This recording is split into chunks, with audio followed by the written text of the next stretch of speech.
કયા પાંદડા ઊંઘવાથી બેભાન થવાય ને કયા પાંદડાથી પાછા ભાનમાં આવે વિધાઉટ એનેસ્થેસિયા ઓપરેશનો કરતા જબરજસ્ત. કેટલાક કે છે કે ભારતમાં ટેકનોલોજી નહોતી, બધું બહારથી આવ્યું છે. કશું બહારથી નથી આવ્યું, બહાર ફરીને પાછું આવ્યું છે. નહીં, રેંટિયો તુવેર દાળ પેલા દેશમાં વપરાય, પછી પરદેશમાં વપરાય. રેંટિયો તુવેર દાળ એમ છે. આપણા ત્યાં બધું હતું, પણ આપણી માનસિકતા એવી ગુલામી થઈ ગઈ છે ને. મેડ ઇન યુએસએ વાંચે ને આમ ટી શર્ટ બી શર્ટ કન્ફર્મમાં આવી જાય કે made in USA. Ulhasnagar Sindhi એસોસિએશનનું હોય છે મેડ ઇન યુએસએ. કશું યુએસએ નું હોતું નથી. આપણા ત્યાંથી કેરીઓ બધી કેસર કેરી જુનાગઢની હારી હોય બધી ત્યાં જાય. ભારતમાં બધું જ બનતું. આ ઢાકાનું મલમલ આ બાંગ્લાદેશમાં અત્યારે જતું રહ્યું છે. એ ઢાકાનું મલમલ માચીસની એક પેટીમાંથી આખી સાડી નીકળી જાય, વીંટીમાંથી. એટલું મુલાયમ મલમલ ઢાકામાં બનતું. આ પાટણના પટોળા પડી પટોળે ભાત ફાટી પણ ફીટે નહીં, કલર જાય નહીં, એવા પાટણના પટોળા બનતા. સૂઠ મરી મસાલા તેજાના, એના માટે તો લોકો અહીંયા સ્પેશિયલ લેવા માટે આવતા. બધું જ આપણી પાસે સાયન્સ હતું. આ ન્યૂટન જન્મ્યો ને બાળમંડળ, ન્યૂટનને ઓળખો છો? નામ સાંભળ્યું છે ન્યૂટન? શું થાય તમારે? ન્યૂટને શું કીધું તું? રોજ સવાર વહેલા ઉઠવું, એવું કીધું ન્યૂટને. ન્યૂટને ગ્રેવિટીનો લો ઇક્વેશન આપ્યું. પણ ન્યૂટન જન્મ્યો ને એ પેલા અમારા બાપુજી ભાસ્કરાચાર્ય આર્યભટ્ટ એ વર્ષો પહેલા આપીને ગયા હતા કે ન્યૂટન જન્મ્યો એની પહેલા સફરજન ઉપર જતા હતા, સફરજન હેઠા જ આવતા હતા. કે ન્યૂટનના કહેવાથી હેઠા આવે છે, પહેલેથી હેઠા જ આવતા હતા. પણ એને ખાલી ઇક્વેશન આપ્યું છે. બાકી આપણા ત્યાં બધું હતું જ.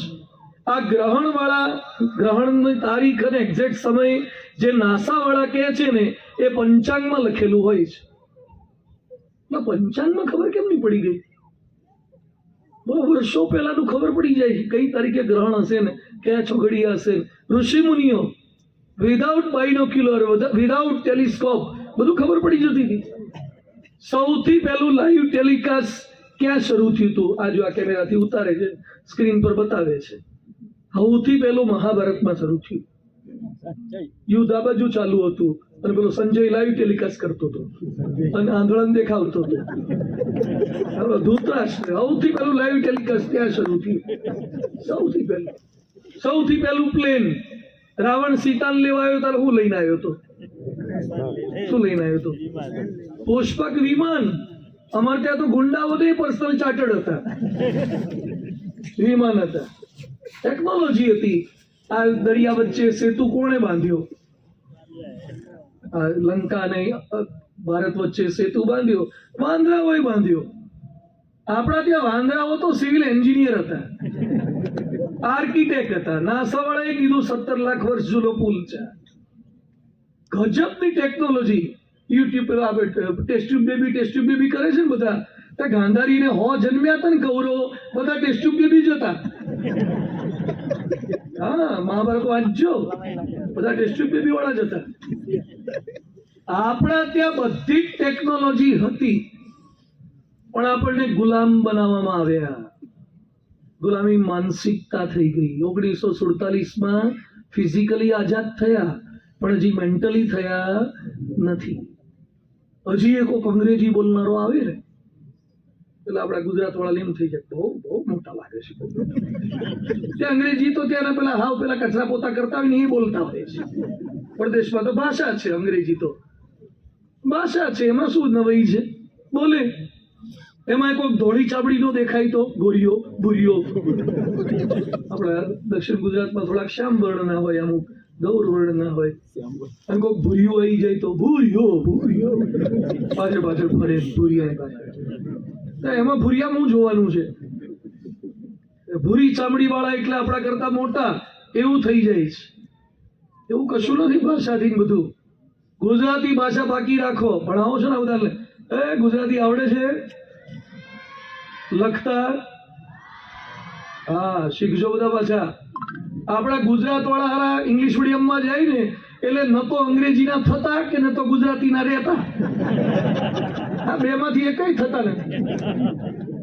ઇંગ્લિશે હરખું બોલતા નથી પાછા, અને ગુજરાતી ભૂલી ગયા. એક છોકરાને મેં કીધું 69 એટલે કેટલા થાય? મને કે એક્ઝેક્ટલી વોટ ટુ સે, 69 ક્યાં આવે?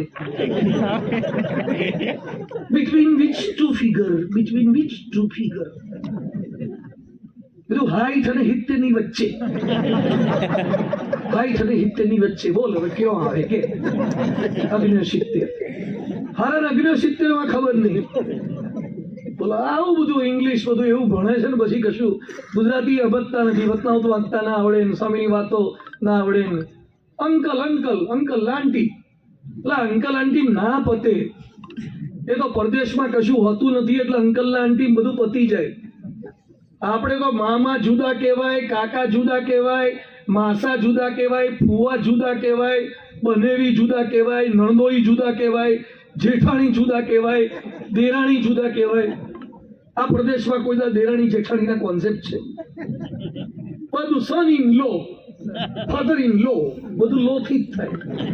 આપણે લવ થી થાય, એ લોકો લો થી થાય, આપણે લવ થી થાય. હવે તો ગુજરાતમાં એવું જ થવાનું છે. એક જ છોકરું વધ્યું હોય એને અંકલ કહેતી હોય.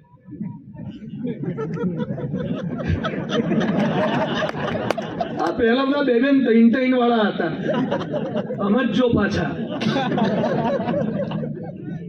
આ બધા ગુજરાતીઓ પાછા પડી ગયા છે. આ બધા ગુજરાતની વસ્તી ના બધી હિન્દુઓની વસ્તી એમાં ઘટવા માંડી છે. બધા 2 આ મહંત સ્વામી મહારાજના પોતે ઘરમાં 6 હાથ ભાઈઓ હતા, અને મારા ગુણનિધિ સ્વામી ને તો 13 જણા. 8 ભાઈ 6 બેન, આખી ક્રિકેટની ટીમ ઘરમાં. નાના નાના ઘરમાં 5-5-6 જણા મોટા થતા હતા, અને અત્યારે 2 કમાતા હોય તો એ કે બહુ ડિફિકલ્ટ છે છોકરાઓને મોટા કરવા. તારા બાપાએ મોટા ના કર્યા 4-4? કશું નહોતું તો શું ડિફિકલ્ટ છે? 2 જણા કમાતા હોય ને બધું કશું ડિફિકલ્ટ નથી. અને ભાઈ કે બેન હોય તો રક્ષાબંધન કંઈક કરવાનું. હવે બેન જ ના હોય તો એ ફ્રેન્ડશીપ બેલ્ટ જ બાંધશે ને પછી, કારણ કે રક્ષાબંધન જ કામ લાગવાનું નથી હાથેનો, એટલે ફ્રેન્ડશીપ એના દિવસે જ કામ લાગે. આપણી આ પરંપરાઓ બધી તૂટતી જાય છે, સિસ્ટમ બધી વીખી નાખે એમાં.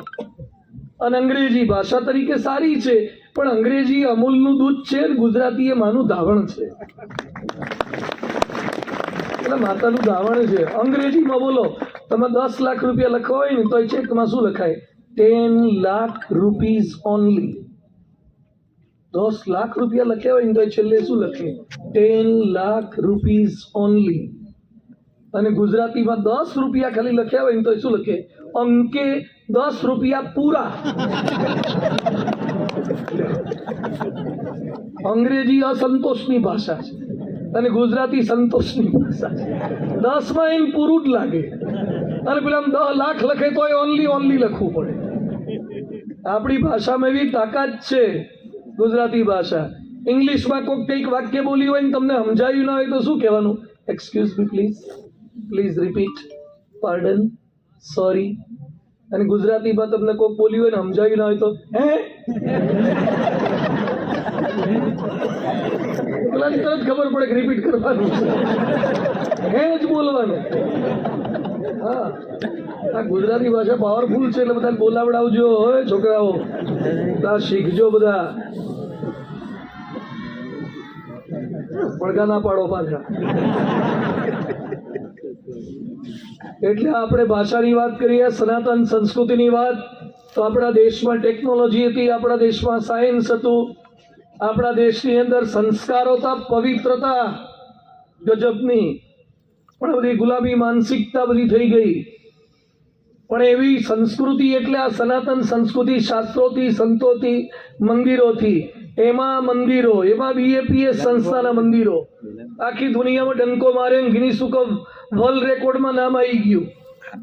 12 વાળા બધાને લાગે ના. દુબઈ, અબુધાબીમાં બોલો મુસ્લિમના દેશમાં 28 એકર જમીન કોક આપે.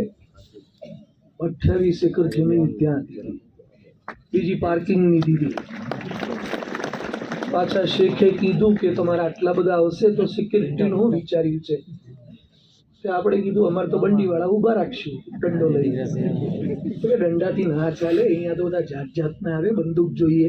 તો આપણે બંદૂક ક્યાંથી લાગી? છરી હારી નથી હોતી. હવે હિન્દુ ઘરમાં છરાય નથી મળતા, એવું થઈ ગયું સારું. સિક્યુરિટી આખી સિસ્ટમ ગોઠવી આપી મફત. આખું અબુધાબી મંદિરમાં સિક્યુરિટી સિસ્ટમ મફત ગોઠવી આપી.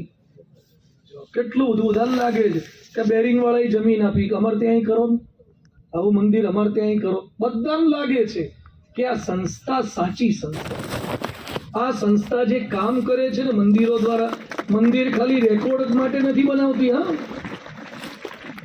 આ સંતોને આવડવા માટે મંદિર છે, સંતો જોવા માટે મંદિર બનાવીએ છીએ. આખો દાડો અમે અહીંયા આટા ફેરા મારીએ છીએ. ભગવાનનું ધામ છે, જાત જાતનું બીજું બનાવે. મોટા મોટા સ્વિમિંગ પુલ બનાવે, જાકુઝી બનાવે, વોટર પાર્ક બનાવે.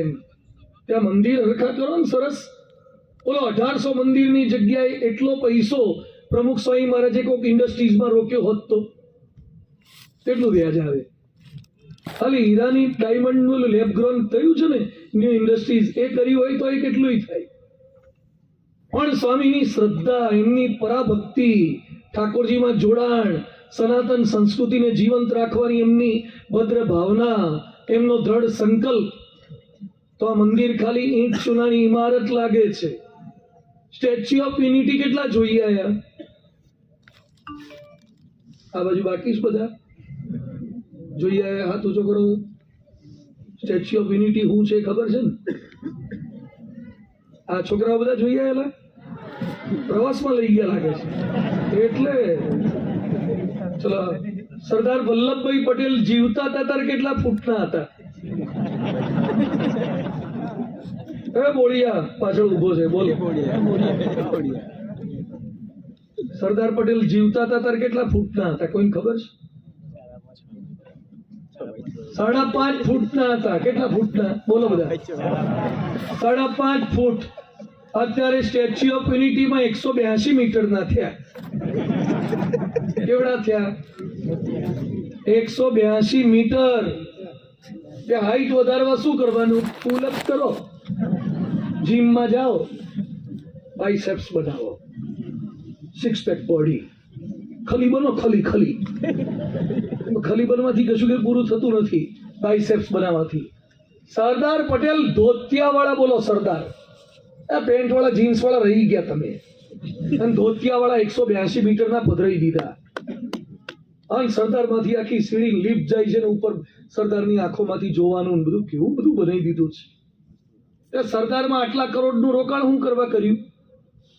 કેમ કર્યું? એ સ્ટેચ્યુ ઓફ યુનિટી છે, એકતાનું પ્રતીક છે. ક્યાંક સ્ટેચ્યુ ઓફ ઇક્વલિટી છે, ક્યાંક સ્ટેચ્યુ ઓફ લિબર્ટી છે. આ મંદિર છે ને સ્ટેચ્યુ ઓફ સ્પિરિચ્યુઆલિટી છે. It's the statue of spirituality. આ અધ્યાત્મનું સ્ટેચ્યુ છે, એ ભગવાનનું પ્રતીક છે. તો પહેલું તો આપણને પૂર્ણ શ્રદ્ધા દ્રઢ કરાવે છે આ મંદિર ગજબનું. ભગવાનમાં માનતા માનો છો બધા? ભગવાનમાં માનો છો ને બધા? માનતા જ હોય ને આપણે તો. ભગવાનમાં પૂર્ણ શ્રદ્ધા પણ માનીએ ખરા, ક્યારેક ના માનીએ. આપણું ધાર્યું થાય તો માનીએ, પછી ધાર્યું ના થાય તો ક્યારેક ના માનીએ. ભરતી ઓટ થોડું થોડું આયા કરે. પણ પૂર્ણ શ્રદ્ધા, વિશ્વાસ, અતૂટ વિશ્વાસ. એમના યોગમાં જે કોઈ આવે છે એ મંદિરના સંપર્કમાં આવે એટલે એની શ્રદ્ધા, ભક્તિ, સેવા, સમર્પણ આ બધું દ્રઢ થાય. અને આ મંદિરો એને લીધે બને છે. આ કોઈ ટાટા બિરલા આપી જતા નથી પૈસા. કેવા કેવા ગરીબ માણસો સેવા, ભક્તિ, સમર્પણ કરે છે ત્યારે મંદિરો થાય છે. રાજકોટ મંદિર બનતું હતું ત્યારે એક સાયકલ ટાયર ટ્યુબને પંક્ચર રિપેર કરનાર માણસ, ત્યાં પેલા અંડરબ્રિજ નહોતો, ફાટક હતું, ત્યાંથી એક લેટર આવ્યો, 15 પૈસાનો પોસ્ટકાર્ડ. અને એમાં શું લખ્યું હતું કે હું ટાયર ટ્યુબ પંક્ચર રિપેર કરનાર માણસ છું. પ્રમુખ સ્વામી અહીંયા મંદિર કરે છે, મોટો ઉત્સવ થવાનો છે, બધા સેવા કરે છે, મારે કંઈક કરવાની ઈચ્છા છે, પણ હું પેટી લઈને આવું છું અને હાંજ પડે પેટી પાછી લઈને ઘેર જતો રહું છું. ગલ્લોય નથી, દુકાને નથી, માંડ ઘરનું પૂરું કરું છું. પણ મારે કંઈક આ મંદિરમાં યોગદાન આપવું છે, તો હું સંકલ્પ કરું છું કે 7 દિવસ ઉત્સવ ચાલે એમાં જેટલા ટાયર ટ્યુબને પંક્ચર પડે મફત રિપેર કરી આપીશ. પેલો કેવી ભાવના કહેવાય, જેમાં ઉત્સવ માટે પેલા ભાઈએ જમીન આપી આપણને વાપરવા, કોઈક જમીન આપે, કોઈક લાઇટમાં મદદરૂપ થાય, કોઈક પાણીમાં મદદરૂપ થાય. આરા કામમાં ટેકો જ આપવો, સહકાર આપવો. કૃષ્ણ ભગવાને ગોવર્ધન પર્વત ઉંચક્યો, સહકાર આપો, ટેકો આપો. ભગવાનનું કાર્ય છે, ધર્મનું કાર્ય છે, અધ્યાત્મનું કાર્ય છે. તો પ્રમુખ સ્વામી મહારાજના મંદિરો એ રીતે થાય છે. મહાન સ્વામી મહારાજ અત્યારે જે કરે છે, બહેનો ભાઈઓ સેવા ભક્તિ સમર્પણ ગજબના કરે છે. હમણાં 2 વર્ષ પહેલા જોડી પર્વના આગલા દિવસે મંદિરમાં એક ભાઈ આવ્યા, એના 2 હાથ કપાયેલા, અહીંથી કોણીથી કપાઈ ગયેલા છે, 2 હાથ છૂટા બિચારા હતા. પછી નાનો એક છોકરો એ ભેગો હતો. પછી પેલી સ્વામિનારાયણ પ્રકાશ જેવી થેલી આવે ને, નાનકડી થેલી, એમાં કંઈક લઈને આવ્યા. પ્રવીણભાઈ નામ એનું છે, પ્રવીણભાઈ. પછી આયા, હું પહેલી વાર જોતો હતો. પેલા તો કપાયેલા બંને હાથ માણસના જોઈએ એટલે આપણું હૃદય ધ્રવી જાય. આપણે ખાલી સહેજ નખ વધારે કપાઈ જાય તો એ કેવી તકલીફ થાય છે. એક આંગળી ના હોય, અંગૂઠો ના હોય તો કેવી તકલીફ થાય. હવે અહીં તો 2 હાથ જ નહીં, હારું જીવવાનું કેમનું, શું કરવાનું? તો મને કે સ્વામીજી ઉત્તરાયણની સેવા આપવા આવ્યો છું. તો મારે સેવા જોઈતી નથી. પેલા તમે કહો કે તમારા હાથ પહેલેથી આવા છે કે કપાઈ ગયા? મન કે પાઇપ પકડતો તો એમાં પાઇપ ઉપર ચાલુ વાયર નડી ગયો 11 kV ને, એટલે શોર્ટ સર્કિટથી 2 હાથ કપાઈ ગયા છે અહીંથી જ. તમે શું કરી શકો? મન કે કપડાં પણ ઘરવાળી પહેરાવે છે, કારણ કે હાથ જ નહીં, બટન કેમ ના બંધ કરો? તમે કેમનું ફાવે? કપડાં પહેરતા કેમનું ફાવે? સંતાન કેટલા છે? મન કે એક દીકરી છે, એક દીકરો છે. તું ઘર કઈ રીતે ચલાવો? એ કે ઘરવાળી સીવણ કરે છે, બ્યુટી પાર્લર કરે, બીજું બધું પાપડ વણે, આ બધું કરે. તમે શું કરો? મને કે હું છોકરાઓનું સાચવું છું, ભણાવું, હોમવર્ક કરાવું ને એવું બધું કરું બાજુમાં બેસી. તો આ શું લઈને આવ્યા છો? તો કે બચત જે કંઈ થઈ, તમારી પત્નીએ કીધું છે કે સ્વામી જઈને આપી આવો, ઉત્તરાયણ આવે છે તો આ દિવસે આપણે જોડી આપવી જોઈએ. પણ મારે જોઈતા નથી, તમે રાખો, તમારા ઘર માટે રાખો, છોકરાઓ માટે રાખો. મને કે ના કે સ્વામીજી બચત કરી છે આખા વર્ષની અને મારે આપવી જ છે. 10,000 રૂપિયા આપીને ગયા. 10,000 રૂપિયા. હજી એ ભાઈ હમણાં જ આવ્યા હતા મંદિરે, સ્નેહ મિલન કર્યું ત્યારે. એ વખતે મેં સભામાં પ્રસંગ કીધો આનો પાછો. 2 નાના બાળકો છે તો એ હૃદયથી કેવી ભાવના, એ કે આટલું સારું કાર્ય છે, થાય છે તો અમે કંઈક ટેકો તો આપીએ. એના પછી જ એક ભાઈ મર્સિડીઝ લઈને આવ્યા. એના પછી જ મર્સિડીઝ લઈ. તે છોકરાઓ એ પછી ઓફિસમાં બેઠા એટલે પાછું શરબત પાણી, મર્સિડીઝ વાળા મોટા શેઠ હતા એટલે તે બેઠા. તે છોકરાઓ મને કે સ્વામી થોડી વાત કરો, મોટા શેઠ છે, મોટી ફેક્ટરી છે, કંઈક આપશે. એટલે મેં કીધું આ જોડી પર્વ આવે છે તો મને કે સ્વામીજી આપવું જ જોઈએ, આપવું જ જોઈએ. ધર્મ માટે તો જેટલું કરીએ એટલું ઓછું જ છે.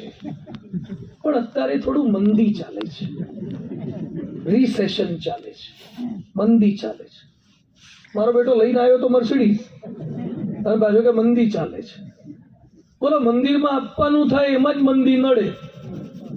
અમે કોકના બાથરૂમમાં જઈએ ને, 20 બોટલો હોય છે, શેમ્પુ, કન્ડિશનર ને મોઇશ્ચરાઇઝર. અને તો અમુક સમજાતું નથી કે નાયા પહેલા કયું લગાવવાનું, નાતા કયું લગાવવાનું, નાયા પછી કયું લગાવવાનું, ઉપર કયું લગાવવાનું, હેઠે કયું લગાવવાનું. એમાં ક્યાંય કોઈને મંદી આવતી જ નથી. એટલા ડબલા ડબલી બધું જાતનું બધું લગાઈ કરે છે. ચોપડ જ કરે છે, ગહ જ કરે. ચહેરો ગ્લો થવો જોઈએ, ગ્લો.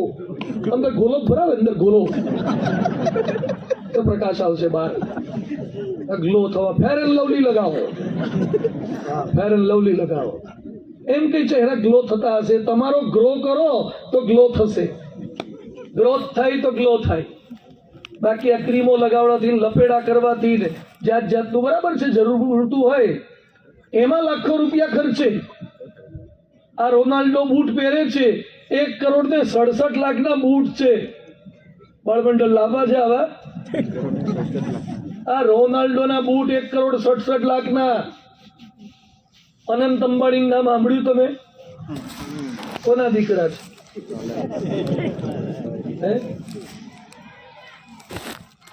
હા, મુકેશ અંબાણી દીકરા. કેવા દુબળા છે ને. ત્યાં વંતારા મોટું ઊભું કર્યું છે અને પેલી બાજુ મુકેશભાઈ કમાયા કરે ને આ બાજુ એ હાચવ્યા કરે, વાપર્યા કરે છે. હાથી રાખે છે એટલે એને એમ ના થાય કે આપણે જાડા છીએ.